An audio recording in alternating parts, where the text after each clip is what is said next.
Let's set the scene. Tonight, a man's life is hanging by a thread. There's a plot, one that was forged in the shadows by the most powerful men in the city, and it's just about to be set in motion.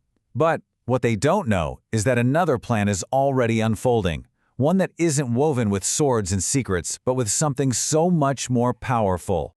This single line from the Quran, it lays it all out. It sets the stage for one of the most critical moments in history, talking about a plot that was designed to extinguish a guiding light before it ever had a chance to really shine for the world. So our story kicks off in Makkah, in a room known as the House of An-Nadwa.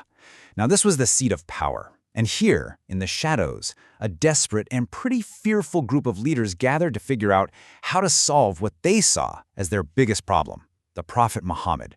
And you've got to understand, this wasn't just about religious differences, not at all. This was about power. It was about economics.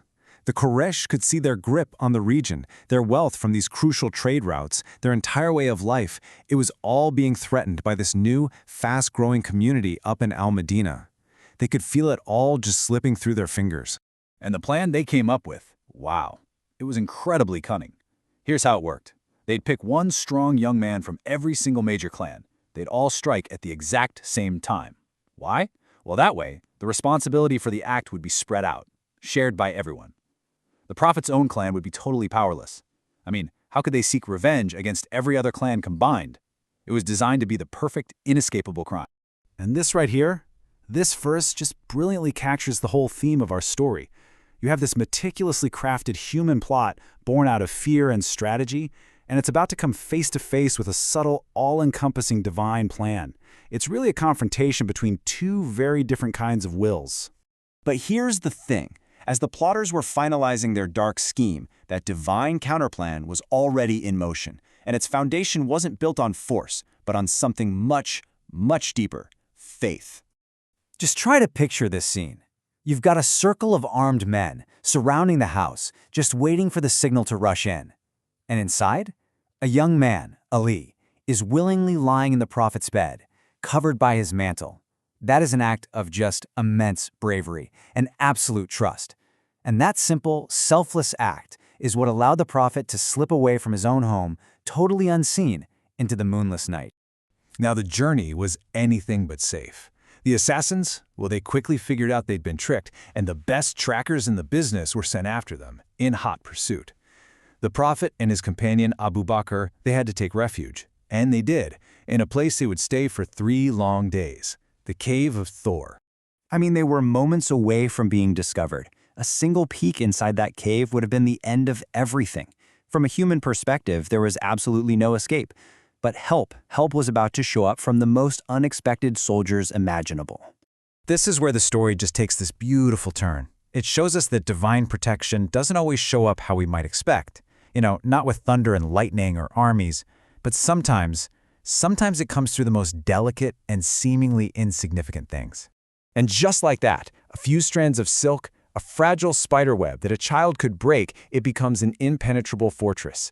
The trackers, who were seasoned experts at what they do, were completely convinced the cave was obviously undisturbed.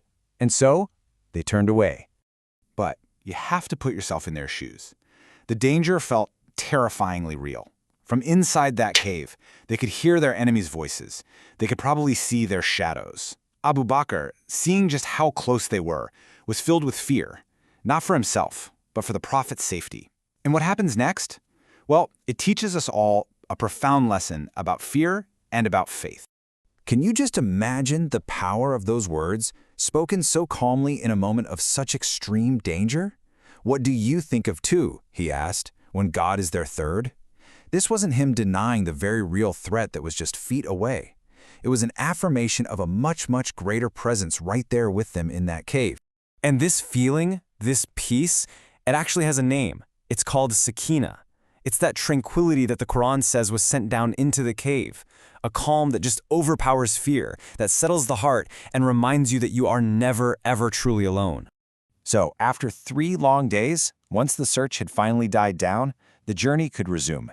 The immediate threat was gone, and the path that lay ahead, it represented a totally new beginning, a new dawn. This migration, which we know as the Hijrah, it wasn't just a physical trip across the desert. No, it was so much more. It marked the turning point for an entire global community. It was the beginning of a whole new chapter in human history, one that was built on the foundations of this very escape. And this prayer, which the prophet recited, it really just perfectly captures the whole spirit of the journey. It's a prayer of complete and total reliance on a divine plan, asking for a righteous beginning and a new home, and also acknowledging the righteous end to his time in the city he loved. And it kind of leaves you wondering, doesn't it, about the paths we walk and the detailed, intricate plans we make for ourselves. And maybe about the profound truth that sometimes our greatest strength isn't found in our own clever plots, but in just trusting a much greater, more beautiful plan.